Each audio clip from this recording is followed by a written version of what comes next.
Do I just start? Okay.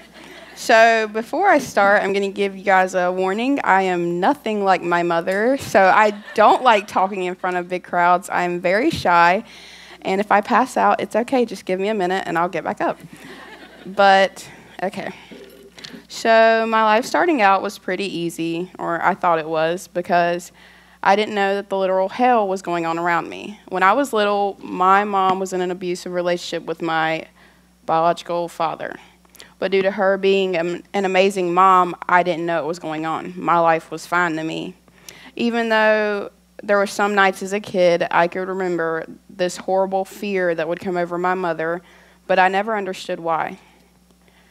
And other than that, I was a pretty happy kid, except for I hate having to eat bologna sandwiches every single night. Not knowing that was all my mom could afford at the time, because it was just me and her.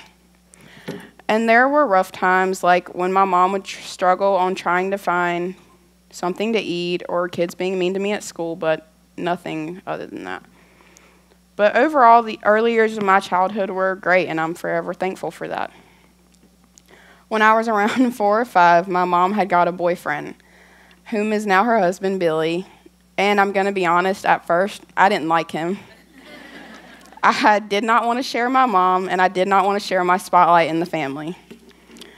Eventually, I learned to love him little by little, from us jamming out to Pink Floyd and AC/DC in his truck, and him staying up late with me at night playing video games. And before anyone knew it, I had him wrapped around my finger like everyone else in the family. And then eventually, they got married, and we went from living into a trailer into living in a nice big home in Smithstone. And I loved it. Then somewhere around this time, my papa Gordon passed away, who was my great-grandfather, and this was the first time I had felt true heartbreak in my life. I will never forget the moments of me sitting in his bed while he was eating his peanut brittle and I was eating the homemade pickles he made me. And a few years and 2 moves later, my family and I built a house in Orbank, which is right behind Pumpkin Center School, where I was starting 4th grade at the time. We moved in, and some of our close family friends, the Andrews, moved in right next to us. And then that started what we called the cul-de-sac crew, because we lived in a cul-de-sac and there was families who got together. In the beginning, it was 2 families, mine and the Andrews, and eventually growing to 4. And those people were my home. All of us kids would go to the creek to swim, catch crawfish, have sleepovers, ride our bikes all through the neighborhood, and really anything you can imagine. We did everything together. My family went to church every once in a while. I mean, we were Christian, but we weren't. Life was great until one day, a few years later, my mom decides to tell me she's pregnant. And I did not want a sibling. But I did not realize that my mom had gone through many miscarriages before this. I still, being selfish, did not want any siblings, and I did not want my only child/grandchild reign to end. Well, at the end of my 6th grade year came fat little Wilbur. And I loved that fat little bundle of joy as soon as I saw him, even though now I want to hit him every 5 seconds, but I still love him. Middle school was a rough time, as it is for most kids. There was a lot of bullying, which introduced me to insecurity. My papa Tony also passed away at the end of my 8th grade year, which is one of the worst things that had ever happened to me. I didn't get to say goodbye to him because I never went to go see him in the hospital due to my own selfishness and stubbornness. And that guilt is still something I struggle with to this day. I loved my papa more than anything in this world at the time, and I was his squirrely girl because my hair looked like a squirrel's nest when I woke up in the morning. Skip forward to freshman year of high school, a little bit of partying got introduced, and I got bullied some more. The summer after freshman year, I went on a youth retreat at my grandmother's old church, and I felt the presence of God for the first time in my life, but I left it there. Then came sophomore year, and I went back to North Lincoln, and life was good.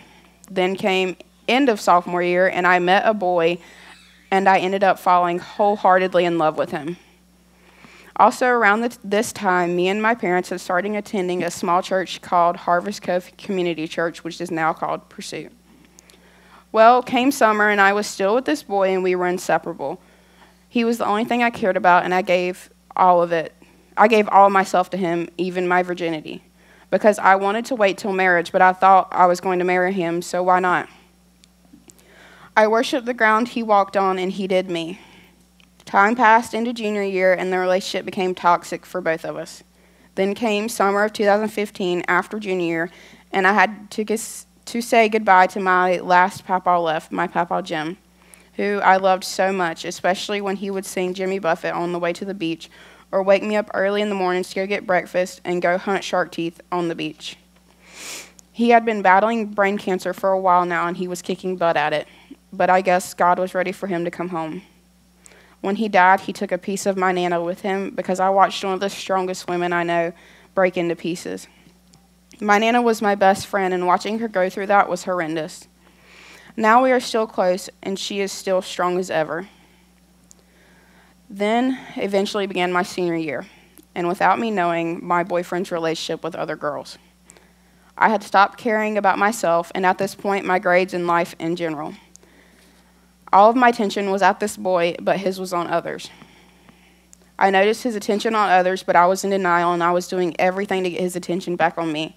So time passed, and on to graduation, and then summer of 2016. And finally, our family 4th of July beach trip, I found out he had been cheating on me. And the relationship broke off, and my insecurities began to eat me alive. I was broken. I have not been the same since that day. That was the worst pain I had ever experienced. So, I did what the culture told me to do to help move on. I partied. I started my freshman year of college in the fall of 2016, and I was a starter on the women's lacrosse team, whom was also the team who would throw the parties. While I went out to college and left my family behind, they started to truly find and seek God, while I started to spiral. I started skipping class, getting high anytime I could, and just trying to get through the week to get through the weekend.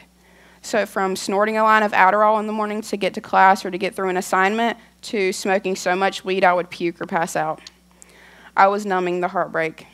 I ended up flunking out that semester and deciding to transfer home to community college to be closer to my ex, but I told my parents, I think it's what God wants me to do, because I knew they were into the church thing, so I used it. I had got back with my ex, which didn't last long. Then the cycle repeated itself, except for this time it was at home with a whole new type of parents I had never dealt with, true Christians. My parents were growing with God, and I was wanting to party nonstop just to numb the pain and the insecurity. I started to fight with my parents nonstop, even ran away a few times, and even started to build a hate for my parents, family, and even a little bit of pursuit. Because why did they deserve to be happy and not me? Eventually, I met Rosie's father, and that was like opening Pandora's box. I was never home. I pretty much lived with him and at his friend's house all summer, doing nothing but partying, fighting other girls, helping sell weed, never being sober, and of course, having sex. Consistently blaring rap music because it hyped me up, and because country music brought back the pain of my ex. In June, my mom had forced me to go to Forward, and I was like, great, I'm about to be stuck with a bunch of Jesus freaks for the weekend. Not knowing that I was pregnant. Then came in August my father's baptism, and it moved me in a whole new way. The next day, I found out I was pregnant, and I was not happy. I did not want to be a mother, and I did not want to give up my freedom. The day I told my parents, I will never forget the look and heartbreak I saw in my dad's eye and how it forever changed our relationship. Abortion did cross my mind as an option, but it came down to me saying I could not let this baby pay for my stupidity. Also came a side of Rosie's father I had never seen. I was a prisoner in my own home, and I did eventually get the courage to leave, only to go back to the ex that broke me in the first place. I ran away again and continued to party. In December of 2017, I left it all, and I came home. By this time, I had flunked out 3 semesters of college, and I realized that I needed to get it together because it wasn't just me. I started to focus on my school, my work, and I learned that I actually liked school. I slowly started to give the church thing a try, and I still made mistakes, but I was slowly changing. Then came March 29, 2018, and my whole world stopped.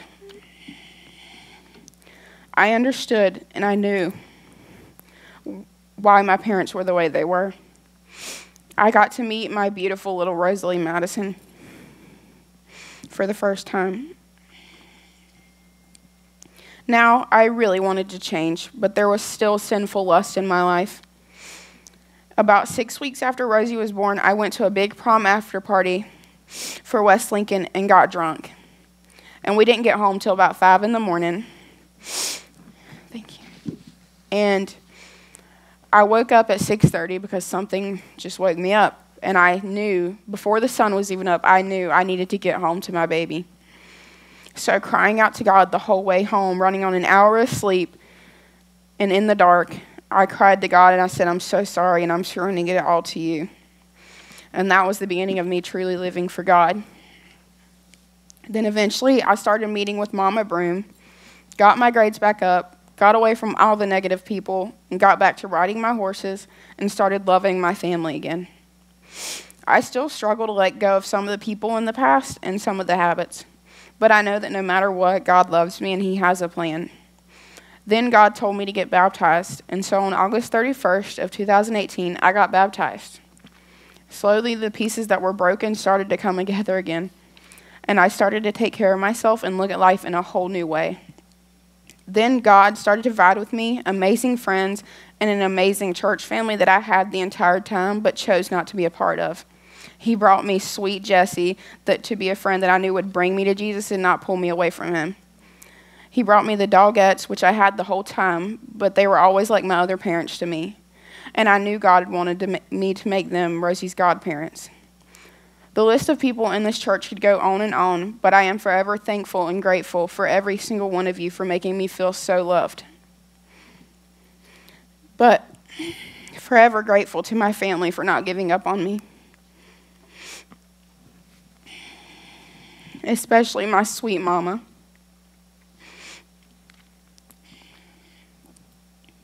I love coming to Women's every Wednesday and feeling at home and feeling like I'm walking into a room full of my other moms. I realized how full of love everyone here actually was, and then all the years it had just been the enemy telling me they were judging me when they weren't. I felt the love that I had not felt in so long. I started to feel content and confident in who I was and the daughter of the King I was meant to be. Now, I am happy, confident, still struggling, but living for Jesus and not this world.